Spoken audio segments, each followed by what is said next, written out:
আজকের এই মাহফিলে আজকের অন্যতম মেহমান আমাদের শ্রদ্ধাভাজন বড় ভাই ইঞ্জিনিয়ার এস.এম. নাহিদ হাসান ভাই ওয়াজ করে মঞ্চ থেকে নেমে মসজিদের দিকে যাচ্ছেন। পকেট থেকে আমাদের কোনো এক ভাই হালাল মনে করে মোবাইলটা নিয়ে গেছে। এটা আপনাদেরকে বলার উদ্দেশ্য, এর আগে আমার বাবা দুনিয়া থেকে যেদিন চলে গেছেন, জুমাবার ছিল সেদিন 18ই আগস্ট ছিল। সেদিন আজকের মেহমানদের মধ্যে একজন মঞ্চে আছেন, গাইবান্ধার বিশিষ্ট একজন ব্যবসায়ী, আমাদের বড় ভাই বন্ধু মানুষ। তারা গাইবান্ধা থেকে জানাজায় আসছিলেন। ঠিক কবরস্থানে আমার বাবার লাশ আমরা কবরে রাখছি, ওই টাইমে পকেট থেকে মোবাইলটা নিয়ে চলে গেছে। আমি নোয়াখালী, বৃহত্তর নোয়াখালীর মানুষ হিসাবে আমি লজ্জা পাইছি যে গাইবান্ধা থেকে আব্বার দাফনে জানাজায় এসে কবরস্থান থেকে মোবাইল চুরি। আর এই মাহফিলে এ আল্লাহর বান্দা ওয়াজ করে মাত্র নামছে, চোর চিন্তা করছে হয়তো যে হুজুর ওয়াজ করছে, দেখি সবর কদ্দুর আছে হুজুরের, আজকে টেস্ট হয়ে যাক, এই জন্য মনে মোবাইল নিয়ে গেছে। তো এটা বলার উদ্দেশ্য হলো, যারা ওয়াজ মাহফিলে আসেন তারাও একটু সাবধান থাকবেন। আর চোর ভাই যারা আছেন তাদেরকে বলতেছি, ও চোর ভাইরা, এই মোবাইল দিয়ে আল্লাহর বান্দা সারাদিন মানুষকে দিনের কাজ করে, দাওয়াতের কাজ করে, সোয়াবের কাজ করে। আপনি কি তার চেয়ে বেশি সোয়াবের কাজ করবেন? যদি করেন আপনি চলে আসেন, আমি বাইরে হাতে পায়ে ধরে মাপ নিয়ে আনিব, এটা আপনার এমনি দিয়ে দিব। সেটা তো করবেন বলে মনে হয় না, তাহলে তো চুরি করতেন না। অন্যের হক মেরে দ্বীনের মজলিসে এসে অন্যের হক মেরে কবরস্থান, মানুষ কিভাবে দুনিয়া থেকে চলে যায় সেখান থেকে শিক্ষা গ্রহণ করার কথা। নবীজি বলেছেন, ফাইনহা তুযাক্কিরুকুমুল আখিরা, কবরস্থানে গেলে তোমাদের আখিরাতের কথা স্মরণ হবে। সেখানে পর্যন্ত এই ঘৃণ্য কর্ম, চুরির মতো অপরাধ যারা করছেন, ও ভাই, এগুলো কবর নিয়ে যেতে পারবেন না। এগুলোর সবগুলোর হিসাব আল্লাহর কাছে দেওয়া লাগবে। তো যাই হোক, এটা কোনো বৃহত্তর নোয়াখালীর কোনো সমস্যা না। এরকম চোর ডাকাত বাংলাদেশের সব জায়গায় কম বেশি, কত মাহফিলে এরকম চুরি হচ্ছে। গত পরশুদিন এক মাহফিল, অবশ্য ওইটাও লক্ষ্মীপুরে, আজব ব্যাপার। পরশুদিন না তার আগের দিন লক্ষ্মীপুর শহরে আয়োজক ছেলেটা খুব ভালো মানুষ, বেচারা গরিব মানুষ, আমাকে মঞ্চ থেকে নামায় নিয়ে যাচ্ছে, তারও পকেট থেকে মোবাইলটা নিয়ে গেছে।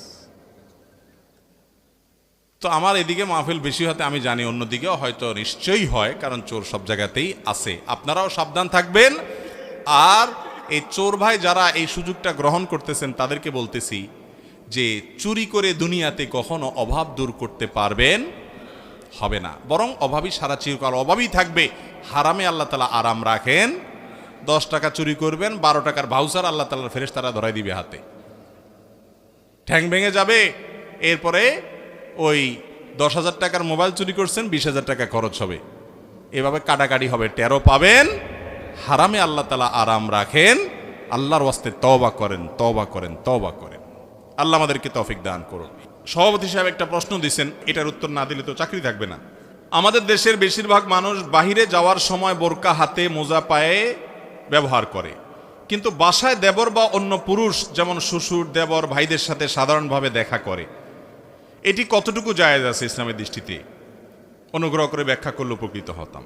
খুবই দরকারি একটা প্রশ্ন, অনেক প্রয়োজনীয় একটা প্রশ্ন আসছে। মাশাআল্লাহ ভাইরা, এই রোগটা আমাদের দেশে অনেক ফ্যামিলিতে আছে, এবং এই বৃহত্তর নোয়াখালী এলাকাতে এই রোগটা আবার একটু বেশি।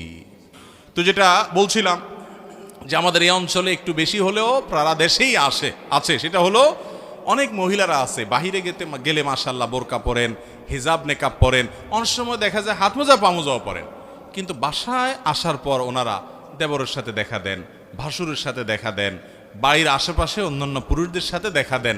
এরকম অনেক মহিলা আপনাদের এদিকে আছে না নাই? এই পর্দা গ্রহণযোগ্য পর্দা না, যে বাহিরে পর্দা করলাম ভেতরে পর্দা করলাম না। ভেতরের পর্দার গুরুত্ব কোনো কোনো ক্ষেত্রে বাহিরের চাইতে আরো বেশি, কারণ দেবরের সাথে পর্দা করার গুরুত্ব অন্য বাহিরের একজন পুরুষের সাথে পর্দা করার চাইতে অনেক বেশি। কেন?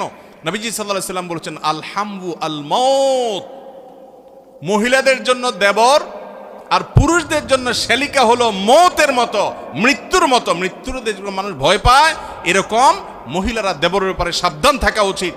কোন রকম যেন দেখা সাক্ষাৎ, পর্দার খেলাপ যেন না হয়। বিশেষ করে তারা যখন অ্যাডাল্ট হবে, ছোট বাচ্চা আছে তাদের কথা ভিন্ন, ছোট ছেলে আছে ভিন্ন। আমাদের দেশে ভাবিরা অন্য সবার সাথে পর্দা করলেও দেবরের সাথে বেশিরভাগ ক্ষেত্রে অনেক ফ্যামিলিতে দেখা যায় পর্দা তো করেই না, উল্টা বরং একটু দুষ্টামি ফাইজলামি করাটাকে আমরা মনে করি এটা অধিকার বোধ হয়, এটা বোধহয় করা যায়, তাই না? বলে যে ছোট ভাইয়ের মতো এত, তাই না? ছোট ভাইয়ের মতো কেমনে হইলো? আপনার স্বামী মারা গেলে এই ছেলে আপনারা বিয়ে করতে পারবে কি পারবে না? তাহলে ভাই হইলো কেমনে? আবার শয়তানে আরেকটা ফতোয়া দেয় যে বড় ভাবি তো মায়ের মতন, আছে না? এই ফতোয়া দেওয়ার মুফতি কে? স্বয়ং ইবলিস। বলে যে বড় ভাবি মায়ের মতন। আরে ভাই, আপনার ভাই মারা গেলে এই ভাবিরে বিয়ে করা যাবে কি যাবে না? যারা বিয়ে করা যাবে সে আবার মায়ের মতো কেমনে হইল? এর চেয়ে ভণ্ডামি কথা দুনিয়াতে আরেকটা আছে? সবচেয়ে বেশি পর্দা এখানে করা উচিত, অথচ আমাদের দেশে অনেক ফ্যামিলিতে এই পর্দা হয় না। ভাইরা আমার, ঠিক একইভাবে দুলা ভাই অন্য সবার সাথে ভালো পর্দা প্রসিদ্ধা করার চেষ্টা করে, চোখের হয়তো চড়ার চেষ্টা করে বা ইসলামের অন্যান্য বিধান মানার চেষ্টা করে, কিন্তু শ্বশুরবাড়িতে যাইয়া ওই শালির সাথেই আর কি ফাজলামি করে। শ্বশুর শাশুড়িও মনে করে ঠিক আছে শালি দুলা ভাই তারা তো একটু আধটু আর কি ফাজলামি করবে, অথচ নবী করিম সাল্লাল্লাহু আলাইহি সাল্লাম এই ব্যাপারে সবচেয়ে বেশি সাবধান হতে বলেছেন, কারণ এর কারণে ফিতনা অনেক বেশি, কত সংসার ভেঙে যায়, কত অপকর্ম হয়, কত তলে তলে নোংরামি হয়, অসভ্যতা হয়, গুনাহের দিকে চলে যায়, মানুষ টেরও পায় না। এই জন্য যারা শ্বশুর শাশুড়ি আছেন তাদেরকে বলছি, আপনার ফ্যামিলিতে আপনার পুত্রবধূ সে যেন আপনার পুত্রবধূর দেবর ভাসুরদের সাথে পর্দা করতে পারে, আপনাদের কর্তব্য সে পরিবেশ করে দেওয়া। অনেক মা আছে ওই মাই দেবরের শার্টটা ভাবিকে দিয়ে ধোয়ায় এবং দেবরের খানাটা ভাবিকে দিয়া প্রস্তুত করায়, তার সামনে পাঠায়, আছে না নাই? রেডি হন আল্লাহর কাছে জবাবদিহি করার জন্য। ঠিক একইভাবে শ্বশুর শাশুড়ি দেখা যায় দুলাভাই শালিকার সাথে উল্টাপাল্টা করলে কোনো অসুবিধা নেই। কত গান এদেশে শালিকারে নিয়ে বানানো হয়েছে না, যে শালিকা এটা খাইতে চায় সেটা খাইতে চায়, ফেসবুক বিভিন্ন গান গজল দেখেন না ভাইরাল হয়। এর মানে কি? এর মানে এগুলাকে মানুষ কোনো দোষের মনে করে না, অথচ এগুলো সবচাইতে দোষের বিষয়। শ্বশুর শাশুড়িও সতর্ক হতে হবে, অন্যরাও সতর্ক হতে হবে। কোনো ফাইজলামতি দুলাভাই শালিকার সাথে এবং ভাবি দেবরের সাথে চলবে। বাহিরে যেরকম পর্দা করেন ভেতরেও পর্দা করতে। আমাদের এই অঞ্চলের একটা ঐতিহ্য ছিল, আমরা ছোটবেলা থেকে দেখেছি যে কোনো বাড়িতে ঢুকার আগে পুরুষরা গলা পরিষ্কার করে ঢুকতো। শুনছেন আপনারা? এর মানে হলো আমি পুরুষ আসতেছি, যারা মহিলা আমার সাথে পর্দা করার বিধান যাদের আছে, বেগানা মহিলা যারা আছো তোমরা তারা সরে দাঁড়াও, পর্দা করো, কাপড় চোপড় ঘোমটা টেনে নাও, আমি ভিতরে যাব, অনুমতি নিত। এখন এগুলো আস্তে আস্তে উঠে যাচ্ছে। আল্লাহ তাআলা আমাদের ভালো যে গুণগুলো ছিল এত অঞ্চলের এবং সারা দেশের মানুষের, সেগুলো আবার ফিরে আনার তৌফিক দান করুন। পরিপূর্ণ পর্দা করবো তো ইনশাআল্লাহ। যে সমস্ত বুড়া বুড়ি মুরব্বীরা এই সমস্ত পর্দাহীনতাকে সমর্থন করেন আর বলেন একটু দুলাভাই শালিতে একটু আত্রু করে, একটু আপনার দেবর ভাবি তো, এটাকে তো দোষ ধরা কিচ্ছু নাই, যেসব মুরব্বীরা এগুলা বলেন, আপনাদেরকে নবী সাল্লাল্লাহু আলাইহি সাল্লামের ভাষায় বলা হয়েছে দায়ুস। কি বলা হয়েছে? আদ-দায়ুস আল্লাযী ইউকিরু ফি আহলিহি আল খাবাস। তার পরিবারের নোংরামি অসভ্যতাকে সমর্থন করে যারা, তারা হলো দায়ুস। আর হাদিসে আসছে আদ-দায়ুসু লা ইয়াদখুলুল জান্নাত, দায়ুস জান্নাতে প্রবেশ করবে। আল্লাহ তাআলা আমাদের সবাইকে সাবধান হওয়ার তৌফিক দান করুন, সতর্ক হওয়ার তৌফিক দান করুন। ভাইরা আমার, যা শুনলাম জানলাম, আল্লাহ যেন আমাদেরকে আমলের তৌফিক দান